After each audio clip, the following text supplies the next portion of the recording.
Alright, I don't know how much of this is going to make it into the video, but I got tired of not being able to drive the car now that the other stuff is done with it. Back window's blown out. So this happened when we bought this house. This space was just dirt and it was sitting outside in the sun, and the back window just kind of fell out one day, and I put this plastic in here and siliconed it just to keep the majority of the junk out. But I bought a cheapo one off eBay so that I can put it on there. The car is going to live in here, so I'm not really worried about it being like the perfect top, because when I'm out in it, the top should be down. But I want to be able to not worry if I'm going to get hit with like a flash rainstorm, because I am in Florida and that happens every single day. So I don't know what I'm doing. I haven't even watched a video on how to do it, so let's see what happens, I guess. Alright, that's after an hour or two. I don't know, I was just hacking away at it until I got it off of there. So I cut it all up. I didn't buy a rain rail. I didn't think about that. So I guess we're gonna try that one. This used to be a robin's top.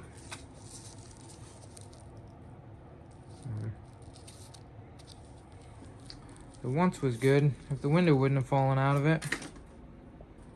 I'm gonna clean some of this stuff up. I might fix this and seal it, all these little holes, so we don't get any smells or anything from outside the cabin in.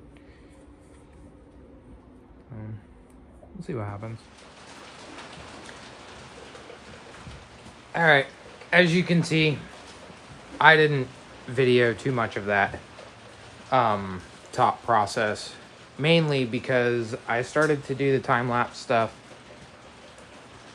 and I just genuinely didn't think that I was going to be able to get like good angles of doing the top and make it an enjoyable experience for everyone. So I just went ahead and did it. It's on. It's very tight. A lot of people said it would be. It's not like the greatest, quality top, but it was just a cheap eBay one. I think it was like $150. So as long as I get my money's worth out of it, which is keeping water out while it rains, I'm happy. Speaking of, I put the top on, and it was the first time I was ever able to wash the car. So one thing I wish I did do was clean these and oil them and paint them and whatnot. So I think I'm going to do that, because washing the car put me on a cleaning frenzy. I've removed the seats. I found this bucket, or tub, tote, whatever you want to call it, full of Miata parts. Another thing full of Miata parts. These are the little plastic things that go in the wheel well where those hoses go.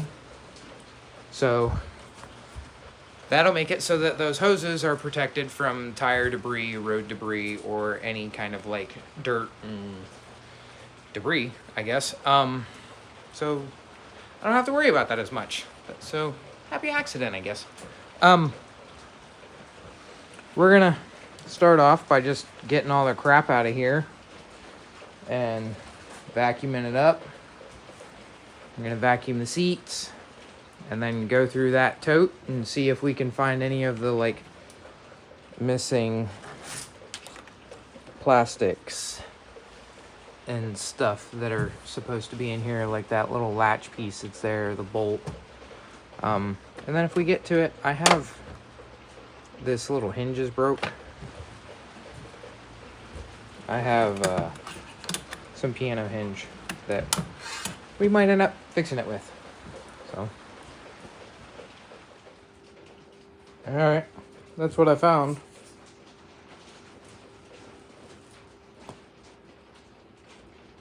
There's some AC stuff, intercooler piping, and that was pieces to that BRZ kit.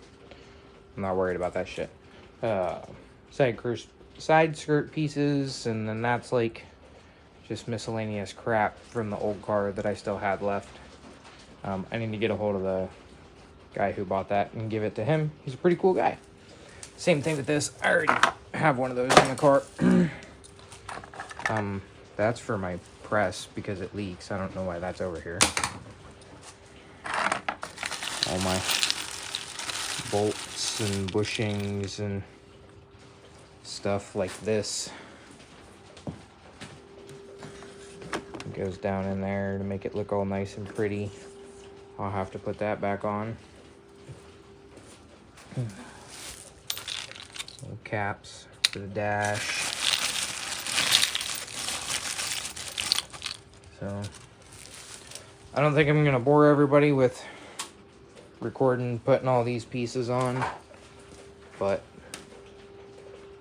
this is how it looks now, and we're going to put it back together. Whenever we come back, it'll be complete. Okay. Alright. So, we're back with all my stuff put back together. I got the plastics on this side, that one up there. Same thing over there. I got those plastics. I got the bolts. I just need to get them out of my pile from over there. But we got all the carpet stuff in, fire extinguisher because you never know. I got my dash kind of put together. The gauge I didn't really secure all that well, so I don't care that it's crooked. It might not stay there. I do have the plastics for the steering column, but I want to buy a wheel, so I haven't put that back together. Another thing I did do was the trunk is now very solid, like you can. So it's just made out of this little backing board. I painted the edges so that if you see like the carpet just peek through, it's not super obvious, but and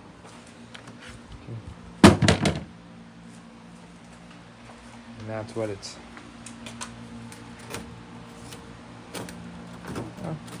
easy to work with. Got my clutch safety switch set up now, the boost gauge is set up, the USB is set up. I'm kind of a little annoyed with it because I went through a shit ton of trouble to make sure that all of the blower motors worked, like all of the settings and everything worked, and it even has heat in it. Cool thing, I did take it to work. I got caught in a rainstorm on my way home. The top did not leak at all, so plus for that. Negative, talking about the AC stuff, my defroster didn't work. So there was a little rod on the driver's side of the airbox.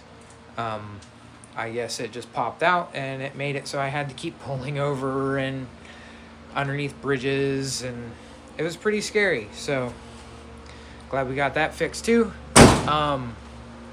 Sorry this is such a long rant. The next big update is going to be the turbo. This car, whenever I took it to work the last time I went, I'm driving down the road, I get off the interstate, and I see a big puff of smoke behind me. No big deal, whatever, you know, it's a sports car or whatever you want to call it, modified. I go to leave the red light, another huge puff of smoke. So I get home, check the oil, I'm down a quart of oil. Now it's only 30 miles. That's a lot of oil for 30 miles. Check this turbo. Watch the gap between the fin and the...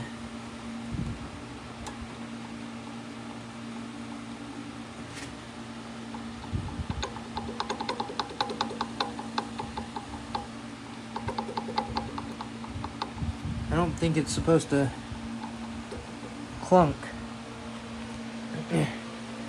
So I ordered another eBay turbo. It is a ball bearing turbo this time. So we'll see what happens. This one lasted me 4 years. If it lasts me 2 months, if it lasts me 10 days, I'll be happy, because I need to know if the amount of smoke coming out of the engine or out of the exhaust is because of the turbo, or if it's because of the actual state of the engine, so that I know what path I want to take with the building process of the car. Am I going to want to put $5,000 into this block and build that motor, or am I going to want to find another less damaged block and use that one? So I guess I'll film an update whenever the new turbo gets here. And oh yeah, we're working on this as well at the same time, but I think this is going to be a separate video all on its own. I don't really like the way this kit looks. It's too aggressive.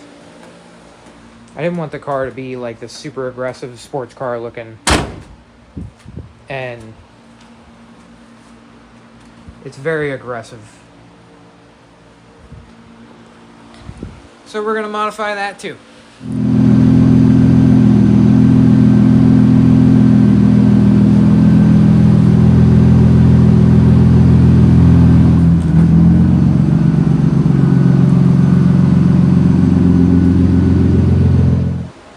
Alright, so overall dimensions, obviously old, new, are pretty similar, other than it appears that the center section is a little shorter on the new one than the old one.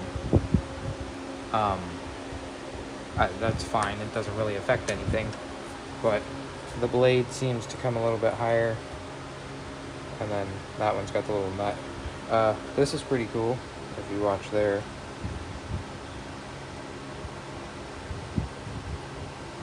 it's not supposed to do that. This one doesn't do that. So the trick is absolutely to take the front housing off, because otherwise you can't get to the oil drain. It's right here. That line is very crispy down in there. You can't see it, but I'll show it later whenever I put everything back together. So I guess I'm gonna get this moved over, cleaned up, then moved over, and we'll start thinking about putting it back together. All right, so turbo's on. I don't think my fitting that I put there is gonna work. It kind of points straight at the wastegate, so I'll be plugging that. Good thing I drilled the hole there for no reason. I'm gonna put the blanket back on. It's actually in good shape. I was expecting it to fall apart, but it didn't. I don't know where the other spring is, but I don't know when I lost it, so I guess it doesn't really matter. Let's see if we can get it to start. The turbo's still stiff because of the assembly lube. I'm wondering if it's gonna sound any different. It's 1 a.m. so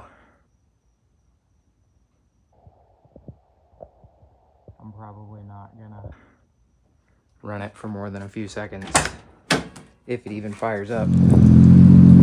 All right, so it's the next day, if that isn't obvious. Still a little bit of smoke, but it appears to be a significant amount better. And obviously it's not like pluming smoke into the stratosphere, atmosphere, whatever the fuck you want to call it.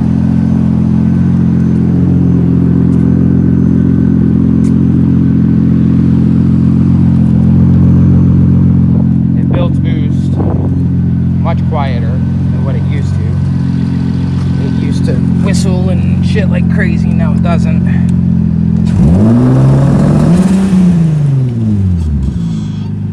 If you remember yesterday, I would have put off a shit ton of smoke, but better now.